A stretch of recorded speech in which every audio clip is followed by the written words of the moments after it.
Muy buenas tardes, bienvenidos al programa Hablemos de Igualdad, Justicia y Derecho. Mi nombre es Zulema Mosri, soy magistrada de la Sala Superior del Tribunal Federal de Justicia Administrativa y presidenta de la Comisión para la Igualdad de Género. En esta quinta emisión del programa nos acompaña la magistrada Mónica Arcelia Huicho. Ella es presidenta de la Comisión de Igualdad y Derechos Humanos del Tribunal Federal de Conciliación y Arbitraje. Antes de iniciar la entrevista, invito al público a conocer un poco más sobre la trayectoria de la magistrada Mónica Huicho. Mexicana originaria de Culiacán, Sinaloa, egresada de la Escuela Libre de Derecho de Sinaloa, donde obtuvo título de licenciatura en Derecho con mención honorífica. A nivel de posgrado realizó estudios análogos al nivel de maestría en Derecho Público en la Universidad Panamericana, mediante la obtención de diploma con mención honorífica en las especialidades de Amparo, Derecho Administrativo, Derecho del Sistema Financiero Mexicano y de Derecho Financiero y Comercio Internacional. Realizó sus estudios doctorales en la Universidad de Salamanca, España, mediante la conclusión del programa de doctorado en Derecho Constitucional Económico. Ha recibido premios y reconocimientos como el Premio Nacional a la Excelencia Profesional, otorgado por la Cámara de Diputados y el Patronato Mexicano del Salón de la Fama en el marco del Encuentro Nacional de Líderes 2023. En la Administración de Justicia y Administración Pública ha sido magistrada federal en el Tribunal Federal de Conciliación y Arbitraje y presidenta de la Comisión de Igualdad y Derechos Humanos del mismo tribunal, ambas desde el año 2015. Bienvenida, magistrada, es un honor que nos acompañes en nuestro programa y me gustaría que nos comentaras, además de esta labor tan importante que realizas como presidenta de la Comisión de Género y Derechos Humanos, pero también esos temas tan importantes que ves como magistrada en el Tribunal Federal de Conciliación y Arbitraje, y sobre todo porque en una ocasión estábamos en una reunión de trabajo y platicabas de la importancia de la reforma laboral y sobre todo cómo ha impactado en la justicia laboral. Claro que sí, pues atiendo tu pregunta, pero no sin antes felicitar al Tribunal Federal de Justicia Administrativa y en particular a ti como presidenta de la comisión y a todo el equipo por esta iniciativa, por este nuevo espacio para la difusión de los derechos humanos y particularmente los derechos de las mujeres, para lograr este mandato constitucional. Efectivamente, nosotros en el Tribunal Federal de Conciliación y Arbitraje atendemos con una comisión similar a la que opera en este órgano temas relativos a la defensa de los derechos de la mujer y de los derechos humanos en general, pero esto recobra una importancia mayor a partir de la reforma laboral. ¿No? ¿En qué consistió esta reforma de justicia laboral?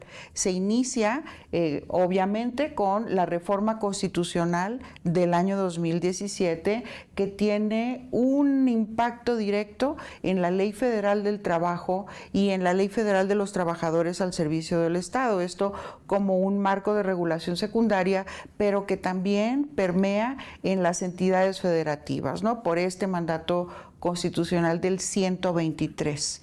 ¿Y en qué consistió? Pues yo podría definir que básicamente impacta tres pilares de reforma.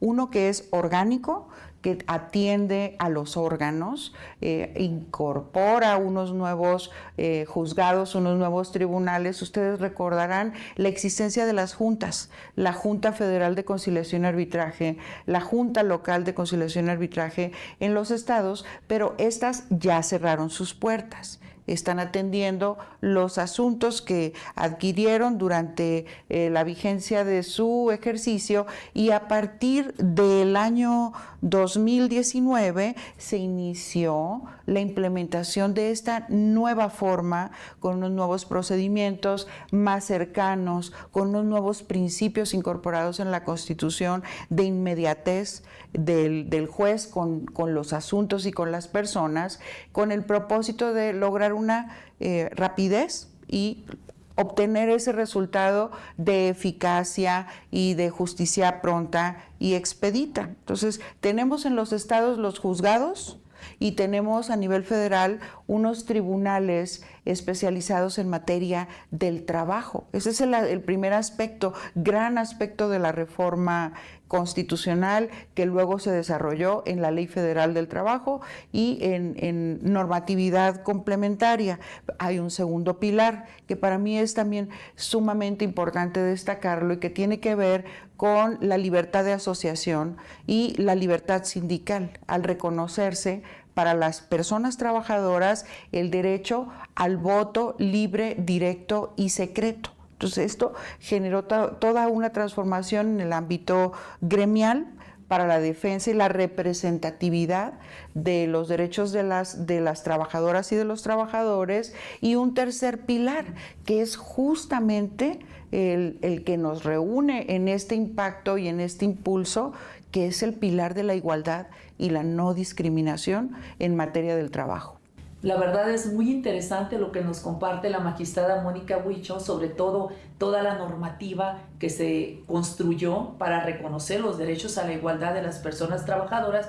Y me gustaría, magistrada, si pudieses abundar un poquito más acerca de esta normativa que contempla estos derechos a la igualdad, pero también en este conocimiento de los asuntos, de los juicios que llegan a sus manos. ¿Qué tipos de discriminación se pueden advertir en relación al derecho a la igualdad de las personas trabajadoras? Claro que sí, con mucho gusto. El marco jurídico en general siempre va a ser como nuestra premisa superior, la Constitución y el control convencional. A partir de la emblemática reforma de derechos humanos en el año 2011, entonces identificamos el artículo primero constitucional en la prohibición de la discriminación en nuestro país.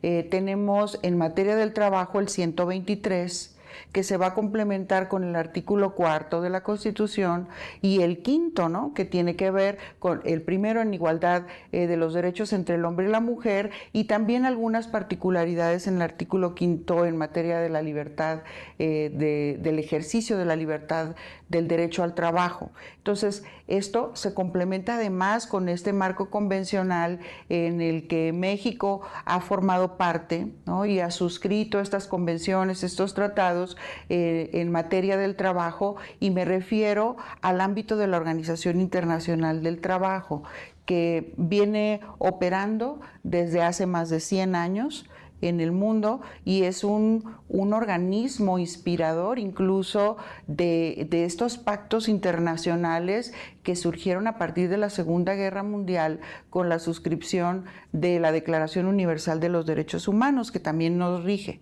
Tenemos además la Declaración Americana de Derechos Humanos, el Pacto de los Derechos Políticos y Civiles, y específicamente el pacto identificado ahora como DESCA en ámbitos jurisdiccionales para los estudiantes de derecho que nos ven, para las personas juzgadoras que están muy familiarizadas con esta normativa. Es el Pacto de Derechos Económicos, Sociales, Culturales y recientemente ambientales. Entonces, es un marco amplísimo que nos permite identificar en materia del trabajo, en nuestros casos comunes en los tribunales, 3 etapas clave para vigilar el tema de la discriminación. Entonces, ¿cuáles son esos casos que se nos presentan y cuáles son esas etapas? Tenemos 3 etapas: la etapa clave de la contratación, la etapa del desarrollo de la vida laboral y la etapa del despido, en la que puede haber un mayor número de casos que se nos presentan a partir de estas demandas. ¿Y cuáles son estos tipos de discriminación? Pues encontramos en materia laboral muy frecuentemente discriminación, por ejemplo, en la etapa de la contratación por razones de edad de las personas. Entonces, esto excluye y al tener una exclusión sabemos que si no se encuentra justificada y razonada, entonces estamos ante la presencia de una discriminación, afecta a un grupo vulnerable de estos que protege la Constitución, específicamente a los adultos mayores. Sí, claro. ¿No? Que incluso aunque no hayan llegado a la edad identificada de los 60 años como adultos mayores, en muchos casos las convocatorias, tanto en el sector público como en el sector privado, traen rangos de edad, como una invitación a que se inscriban personas entre 25 y 30 años para un puesto. Entonces, esto ya no es correcto, deviene ilegal, porque de allí resulta un trato discriminatorio. Pero tenemos otros casos, que son el de la exclusión de las mujeres por su potencial gestación. Entonces, son rechazadas, a veces en edad reproductiva, aparece como un sesgo excluyente que no podemos permitir, y podríamos pensar que está bastante socializado este concepto. Está prohibida la discriminación en nuestro país, sin embargo, las convocatorias excluyen a veces a las mujeres porque potencialmente se encuentran en etapa reproductiva y representan potencialmente una gestación que en términos de productividad de ellos, a veces las personas empleadoras creen que deviene en una contratación no apropiada para la productividad o para los resultados del centro del trabajo. Estas son comunes, y durante la vida laboral hay otras que tienen que ver con los ascensos a los puestos, y en muchas ocasiones se generan tratos violentos, tratos de acoso, que la Suprema Corte ya se ha pronunciado al respecto y los ha definido como el concepto de mobbing o moving, que lo llamamos moving en México, pero deviene del anglosajón, que tiene como propósito excluir a la persona trabajadora del centro de trabajo. Esto es un fenómeno... Es como el bullying, ¿verdad? Pero en materia laboral se llama mobbing. Exactamente. Entonces, esta exclusión laboral es también discriminatoria. Entonces, hacen hasta lo imposible, esto lo vemos en juicios muy claros, para excluir a la persona trabajadora del cumplimiento de sus objetivos, hasta lograr generar evidencias de bajo rendimiento, porque están sometidos a un alto grado de estrés. Entonces, la persona ante un alto grado de estrés ya no produce lo suficiente, y los superiores jerárquicos aparentemente crean las condiciones para operar un despido justificado, pero esto es discriminatorio. Ya sabemos que la discriminación ocurre oculta, no muchas veces es visible, y hay que poner atención en estos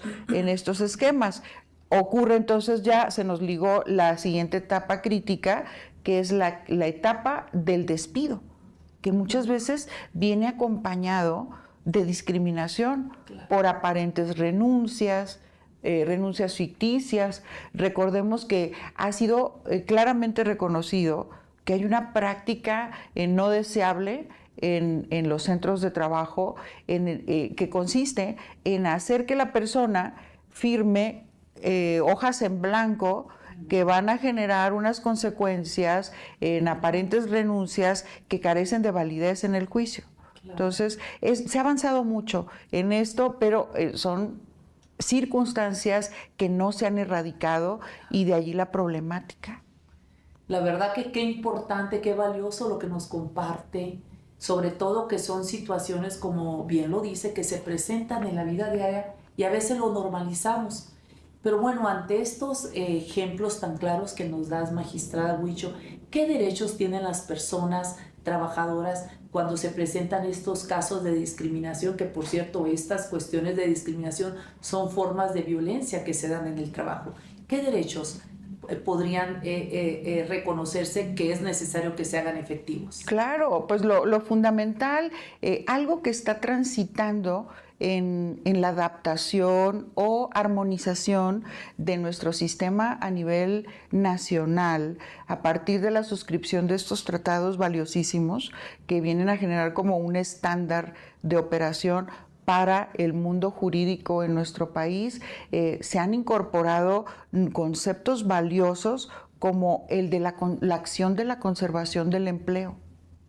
Ocurre que en nuestra legislación federal existe la posibilidad de que la persona trabajadora rescinda el contrato cuando vive discriminación sin responsabilidad para la persona trabajadora. En este caso es curioso, pero se reconoce el derecho a irse. Entonces, eso no es una acción completa, garantista, que le permita el ejercicio de los derechos. La pregunta es importantísima. ¿Con qué derechos cuenta la persona trabajadora? Legalmente tiene derecho a irse sin responsabilidad para él, si es que hacemos una lectura literal del derecho que consagra la Ley Federal del Trabajo o la Ley Federal de los Trabajadores al Servicio del Estado, en cualquiera de los casos. Pero el control convencional ya nos permite atraer la figura de que la persona que es víctima, por ejemplo, de discriminación, violencia, acoso en el trabajo, tiene derecho a conservar su empleo y que se le genere una atmósfera sana, libre de violencia, garantista de sus derechos y protectora de lo que la Constitución señala, ¿no? Entonces, esta acción de conservación del empleo es producto de una inserción prevista en el convenio 190 de la OIT, por ejemplo. Entonces, México recientemente lo ha suscrito y seguramente el proceso legislativo está orientado hacia allá, hacia una reforma en la Ley Federal de los Trabajadores al Servicio del Estado o en la Ley Federal del Trabajo. Sin embargo, ya está vigente para las trabajadoras y los trabajadores, porque la Constitución también le da el rango de aplicación en nuestro sistema interpretativo a los convenios o a las convenciones con el mismo rango de los artículos previstos en la Constitución. Entonces, eso ya está vigente y hay que buscar la protección de ese derecho a la conservación del empleo. Pero hay una serie de derechos alrededor, porque recordemos que el derecho al trabajo es un derecho humano, de estos fundamentales que son necesarios para que también otros derechos tomen vida, ¿no? Es la característica de la interdependencia, de la protección del derecho humano. Entonces, el derecho humano es un derecho a proteger esencial de estos irrenunciables que tenemos las personas, porque son intrínsecos a nuestra naturaleza humana. Pues ocurre que el derecho al trabajo está en esta gama de derechos que hay que proteger, y entonces de allí derivan todos los demás: el derecho a la salud, el derecho a las prestaciones de seguridad social, el derecho a la vida digna, ¿no? Y de ahí derivó el concepto de garantizarle a las personas trabajadoras, en caso de conflictos, el mínimo vital para su subsistencia. De verdad que qué interesante conocer el compromiso y cómo las autoridades jurisdiccionales, en el caso de quienes integran este tribunal tan importante que es el Tribunal Federal de Conciliación y Arbitraje, estén haciendo lo propio para hacer realidad estos derechos humanos. Y me gustaría, magistrada Mónica Huicho, que nos compartieras aquellos casos emblemáticos en los que han participado y han resuelto sobre el tema de la estabilidad reforzada en el empleo. Claro, esta es una característica que me parece a mí digno de clarificar, derivado del uso de la metodología denominada juzgar con perspectiva de género. Ocurre que la estabilidad reforzada en el empleo en México ya se ha ido desarrollando cada vez más a partir de este fortalecimiento de la doctrina. La doctrina ha identificado una clasificación de categorías de personas trabajadoras. Unas son de confianza, otras son de base. Las personas de base gozan de estabilidad en el empleo. Las personas de confianza no. Y por lo tanto, aunque no hubiera razón de ser, bastaba con que la persona empleadora justificara una razón, un motivo de la pérdida de la confianza para que tuviera validez el despido, ¿no? Entonces era un despido justificado bajo la característica de la pérdida de la confianza. Entonces aquí viene el caso emblemático de la mujer embarazada que es despedida por razones del embarazo, pero cuando se encontraba contratada bajo la modalidad de confianza, ella carecía de estabilidad en el empleo y la parte patronal entonces la despedía en el momento en el que, bajo el principio de la realidad, se entendía que era cuando más requería de la contraprestación del sueldo o del salario y de la garantía de la protección de seguridad social.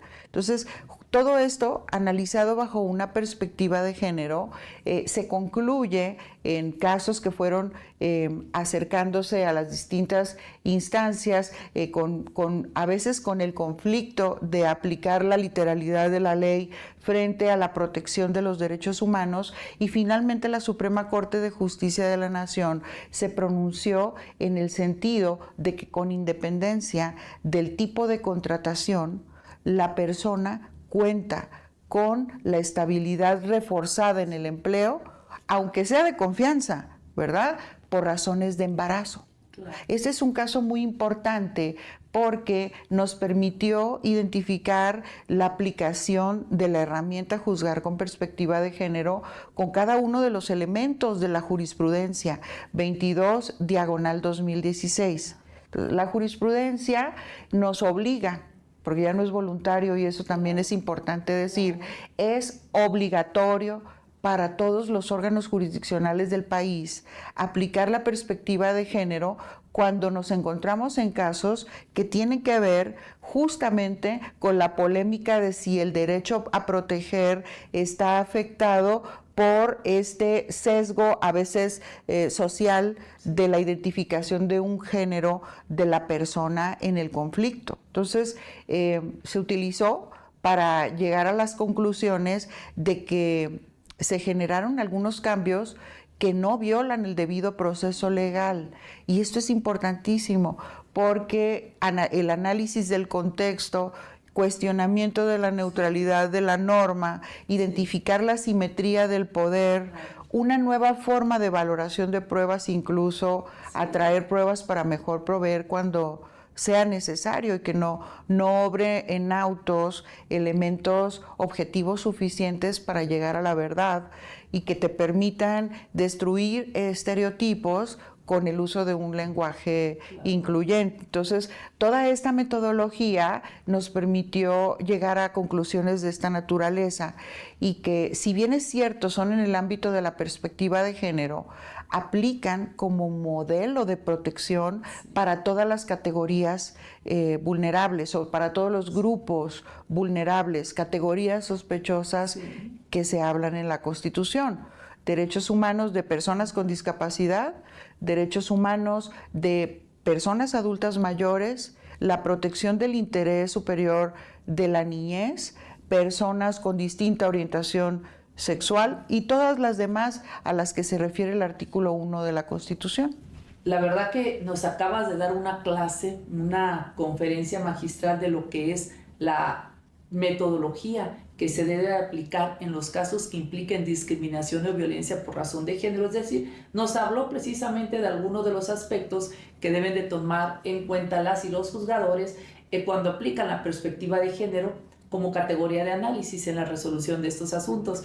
Muy claro, muy general, por supuesto, pero bueno, todos los aspectos los abordaste. Y comentabas, magistrada, el caso de las mujeres embarazadas para garantizar la estabilidad reforzada. Pero hay otros casos en los que también, por la condición de salud de las personas, se tenga que hacer efectivo o traer al momento de la resolución estos aspectos o garantías para la estabilidad reforzada? Claro que sí. Estamos trabajando en casos iniciales que nos han llegado ya con el formato de un conflicto laboral entre la parte patronal y una persona trabajadora. En este caso, coincidentemente, se trata de una mujer de confianza que sufre una etapa de salud que a partir de la identificación del caso se reconoce como diagnóstico por cáncer. Entonces, la Suprema Corte de Justicia de la Nación ya tiene también una línea jurisprudencial en este sentido y el concepto de la condición de salud, que también aparece como categoría sospechosa en el artículo 1 constitucional, genera la necesidad de una motivación reforzada en el análisis de esta categoría en conflicto y a proteger en el ámbito del juicio. ¿Esto qué significa? Que la persona juzgadora tenemos que poner mayor atención en cuáles son las verdaderas causas, en este caso de la rescisión o de la conclusión, terminación de la relación laboral, porque ocurre aquí que automáticamente el proceso tradicional cambia. Al identificar una categoría sospechosa, las causas de la discriminación no corresponde ser demostradas en juicio por parte de la persona trabajadora que aparentemente es la víctima de la discriminación, sino automáticamente se activa aquí el concepto de la reversión de la carga de la prueba y va a corresponder en todos los casos a la parte patronal demostrar que las causas del despido no tienen nada que ver con la discriminación, para empezar. Tenemos que poner como en marcha también el uso de la jurisprudencia obligatoria en el sentido de concederle un valor probatorio al testimonio de la víctima, ¿no? Y la estabilidad reforzada en el empleo por condiciones de salud no está ampliamente abordado aún, pero está en etapa de construcción en este complemento de criterios que se van atrayendo por parte de la doctrina, por parte también de la línea jurisprudencial de la Corte, pero sobre todo de lo que ya está previsto, que son los tratados internacionales que nos obligan a proteger y a otorgar a la persona, en este caso en riesgo de vulnerabilidad de sus derechos, incluso medidas cautelares de restauración del derecho, porque se entiende que no hay intención de la persona que está sufriendo una etapa tan crítica, que incluso la Corte ha dicho, cuando se trata de cáncer, tenemos que poner mucha atención porque hay una figura equiparable a la discapacidad. Entonces tendríamos como caso emblemático que se trata de una mujer que tiene un padecimiento por condición de salud de cáncer equiparable a la discapacidad. Entonces, aquí encontramos 3 categorías sospechosas en una sola persona. Y esto, como bien lo mencionabas, magistrada, es la identificación de una discriminación agravada, en potencia, y tenemos que ser muy estrictos en ponderar los elementos en el juicio. Pues qué importante, de verdad, valiosísimo los aspectos que nos has compartido, porque estoy segura que serán de mucha utilidad para las personas que nos están acompañando. Entonces podemos concluir, magistrada, que sí cuentan las y los trabajadores con mecanismos de defensa ante estos casos de discriminación o de violencia que se dan en el trabajo? Claro que sí, están previstos ya en la Constitución, están activos en las leyes laborales a nivel federal y a nivel estatal. La tendencia es que contemos con mecanismos internos de solución de controversias. Hacia allá nos dirigimos. Un poco el escenario de eliminación y erradicación de la violencia en el mundo del trabajo que se ha convenido en este centenario pasado de la OIT en el año 2019 es justo contar con esos mecanismos de solución interna, y se prevé que la estadística será del 80% de solución, así como ha ocurrido en esta nueva etapa de justicia laboral, en la que a nivel nacional hay un promedio de solución de controversias del 75% de los casos en la etapa prejudicial de conciliación. Entonces, un poco hacia allá se dirige los centros de trabajo. Ya algunos cuentan con la certificación bajo la norma NMX 025 de igualdad de oportunidades, como es el caso de este Tribunal Federal de Justicia Administrativa. Y también se cuenta con otros instrumentos y también instancias que en el ámbito de las recomendaciones son muy útiles, porque en caso de conflicto laboral a nosotros nos generan evidencia, aunque aún no estén resueltos los asuntos tratados ante CONAPRED, el Consejo Nacional para la Prevención de la Discriminación, o quejas interpuestas ante la Comisión Nacional de los Derechos Humanos. Entonces, la demanda no es el único caso, el juicio no es el único mecanismo.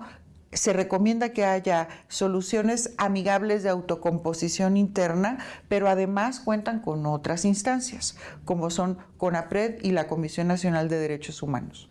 Muchísimas gracias, magistrada Mónica Huicho, por tu tiempo, por la oportunidad de compartir con nosotros parte de tu experiencia tan importante en el Tribunal Federal de Conciliación y Arbitraje, pero también por hablar de estos temas tan importantes para la justicia laboral en nuestro país. Pues muchísimas gracias a ti, magistrada Zulema, por esta oportunidad. Es un honor para mí y les aprovecho para dejarles un saludo de mis compañeras y compañeros del Tribunal Federal de Conciliación y Arbitraje, que estaremos muy atentos de cualquier inquietud que surgiera a partir de este programa. Muchísimas gracias, mi apreciada magistrada Mónica Huicho, y gracias a las personas que nos acompañan en este programa, pero sobre todo al personal de este Tribunal Federal de Justicia Administrativa que nos apoya, que nos auxilia en la transmisión y hace posible este programa. Y no se olviden de acompañarnos y seguirnos en las redes sociales que aparecen en la pantalla que está a su disposición. Esperamos sus comentarios y sugerencias. Muy buenas tardes.